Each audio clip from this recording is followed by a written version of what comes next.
જેમ phone, TV કે refrigerator જૂના થઈ જાય છે તેમ ગીઝરનું પણ આયુષ્ય હોય છે. ત્યારે ઘણીવાર જૂનું ગીઝર ખતરનાક બની શકે છે અને ખાસ કરીને ઠંડીમાં ગરમ પાણી વિના નહાવામાં, વાસણ ધોવામાં અને સાથે જ અન્ય દૈનિક કામોમાં મુશ્કેલ બને છે. ત્યારે એવું ન થાય તે માટે લોકો નાના નાના સંકેતો અવગણીને વારંવાર ગીઝરને રિપેર કરાવે છે. ત્યારે અસલમાં ગીઝર બદલવાનો સમય આવી ગયો હોય છે.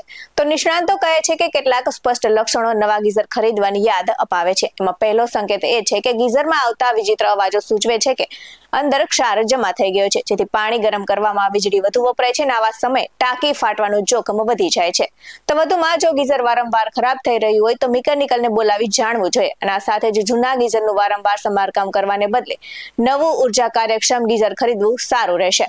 તો આ સાથે જ બીજો સંકેત એ છે કે પાણીનું અચાનક ગરમ કે ઠંડુ થવું એ થર્મોસ્ટેટ અથવા તો હીટિંગ એલિમેન્ટની ખામી દર્શાવે છે અને ગીઝરમાંથી પાણી ટપકવું અથવા લીકેજ આંતરિક નુકસાનની ચેતવણી આપે છે અને અવગણવું જોખમભર્યું બની શકે છે. તો વીજળી બિલમાં અચાનક વધારો થવો એ ત્રીજો સંકેત છે, કેમ કે જૂના ગીઝર વધુ વીજળી વાપરે છે અને સાથે જ જેના કારણે બિલમાં પણ વધારો થાય છે અને આર્થિક ફટકો પણ પડે છે. તો નવા ગીઝરમાં ઓછી વીજળીનો ઉપયોગ થાય છે અને પાણી ઝડપથી ગરમ થાય છે. તો આવા સંકેતો દેખાય ત્યારે ગીઝર બદલવું જોઈએ. આવી મહત્વની માહિતી બધાને શેર કરો અને કમેન્ટ કરીને જણાવો. આ સાથે જ જોતા રહો BS9 TV ન્યૂઝ.